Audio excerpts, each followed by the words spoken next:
Let me say that right now it's pretty clear that healthcare is, if not the hottest topic, is pretty close to the hottest topic in America today. And some people say, well, you know, the biggest topic, of course, is the economy. But anyone who actually does some more critical thinking realizes that the economy and healthcare are intimately tied together. And the truth is that you cannot solve the healthcare crisis in this country without affecting the economy, and you can't solve the economic crisis in this country without affecting healthcare. So the truth is that we have to talk about healthcare reform if we really want to move us out of this economic debacle that we're in today. And it's amazing, frankly, that we've gone this far in America, and you've been taxed this much in this country, and you have no idea how this money gets spent in this country because none of you have demanded that we have a policy for this nation on how our dollars get spent. It's stunning, actually. And the truth is that there are some people who are very happy about the fact that there is no health policy and that you're willing to hand over hundreds of billions or trillions of dollars to them because they get to play with your money and decide to spend it any way they want. And if there was any recipe for waste, fraud, and abuse, it's the American healthcare system. Because you have basically allowed huge amounts of monies to be given out to some people who control the healthcare system, and there is no policy upon how that money gets spent. And so you have enabled them, if you will, to basically run a healthcare system that allows us to be the most expensive healthcare system in the world, still leave 50 million Americans without health insurance, and its quality of care for those who can afford it maybe arguably is good, but for most of the Americans it's actually quite mediocre, frankly, compared to what you really could have for the amount of money that we spend in this country. Because the first question is what is our health policy? And the truth is that no one really knows what is our health policy in this country, because no one's really been able to articulate that. That's in contrast, if you will, to almost any other country in the world, where most countries, they can tell you, at least at a basic level, what is their health policy. Those countries actually understand that, and those people who think about health policy talk about what they call the iron triangle. The iron triangle has three spokes of the triangle: access to health care, cost containment, and quality of care. It's said that you can do 2 out of 3 in America, but you can't do all 3. So, for example, we can have the best quality healthcare system in the world.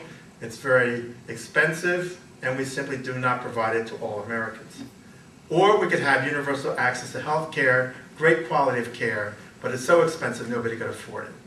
Or we could have very affordable health care for everybody, but the quality is so bad nobody really would want it. And arguably that's what Russia might look like.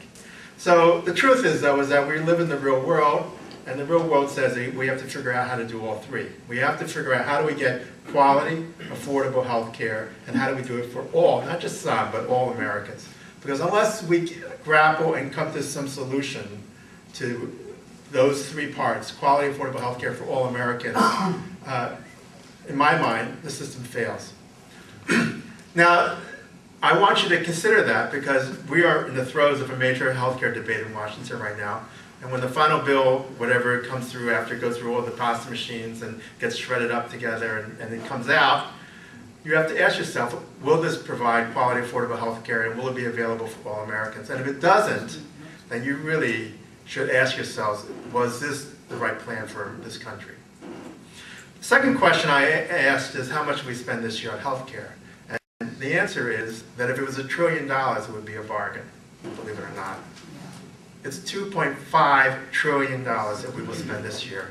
And you don't even realize that you're spending that much money out of your premiums, your tax dollars, and so on to pay for $2.5 trillion of health care in this country. And somehow or another, you are right when you say that you don't somehow or another sense that you get your money's worth. How could we spend $2.5 trillion and still we cannot provide quality, affordable health care for all Americans? How could you allow this to happen? Most Americans are totally dumbfounded about health care. They don't understand it. They are much more interested, frankly, to watch maybe Michael Jackson or Britney Spears or what happens in the playoffs than to worry about something as important as healthcare reform. And the truth is that those people who get to control the healthcare system are perfectly happy that you have basically swallowed the opium of self-indulgence and not thought too much about this issue, and you shouldn't really worry your mind too much about this issue. And frankly, unless people get really smart about this, and it's not that easy because this is a complicated topic, you know, they're going to continue to take your money from you and spend it the way they want. So the truth is that you have allowed them to spend $2.5 trillion, and we have no policy on how to spend the money. And that's perhaps the basic issue that I want to put forward to you today. Now, you're going to have all kinds of proposals that propose to fix the healthcare system. And the truth is that many other countries, this is not unique to the United States, many other countries, every country has to grapple with the same issue about how we're going to provide health care for all their people. And no system, even single payer, is not a perfect system, okay? But the truth is that if we had to really put all the proposals that are out there and figure out what is the best system, just in theory, on how to provide this, you might turn to a fourth grader and ask them, how would you answer that question? And you'd say, here's the proposal. I have $2.5 trillion to spend. I have 306 million people who live in the United States of America. Everyone needs some type of basic quality health care for all Americans. Tell me, how would you solve the problem? How would you divvy up that money so that we would actually provide health care for 306 million Americans? And I would bet you that a fourth grader would actually come up with a better answer than what we have come up with in this country.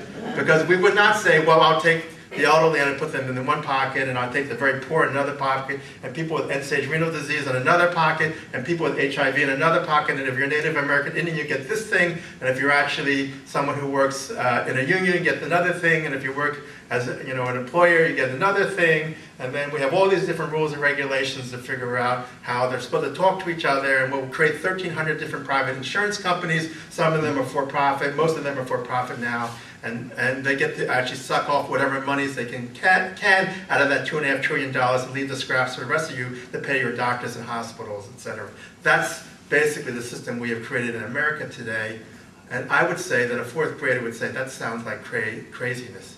I think it would be a lot easier, a lot more logical, if you will, if we took maybe $2.5 trillion divided by 306 million and figured out, that there would be sort of a little bit equitable distribution. Maybe the elderly and the sick get more money, and the people who are really not that sick and young don't get as much money per se. But if it was all within one system, it's basically invisible to you. We would shift the money around so that we would actually provide health care for everybody. Some people, back in 1964, actually thought that that was maybe a better way to do that, and they created something that at the time was, their hopes was to create something called national health insurance for all Americans. And what they ended up settling for was the creation of something called Medicare. Medicare actually was created as, if you will, as a national health insurance program for senior citizens in this country. And now, 44 years later, it has just celebrated its birthday. It's the longest running program, frankly, that's still alive, that still provides care for all its citizens. And despite the fact that they haven't raised any taxes since 1986 in the Medicare program, which is one of the reasons why you hear that it's going broke, despite the fact that healthcare inflation has gone up, it's because we've underfunded the program, not because the program itself is actually flawed. The program works very well, but the truth is that we have managed to underfund the program. And those people who have been in the private sector, private insurance sector, have managed to really suck off certain parts of the system, so that we actually now have created HMOs like Aetna and Blue Cross 65 Specials and so on to provide their own special programs that have sucked off some of the money out of Medicare program. But people who still remain in traditional Medicare with some supplemental Medigap insurance actually find that they have an excellent program for themselves. Basically covers all of their co-pays and deductibles, and they provide health care for any doctor in America, not just here in Pennsylvania, but any time. You can go to Florida and vacation there in the summertime, in the wintertime, and then come up here in the summertime, and it covers everybody.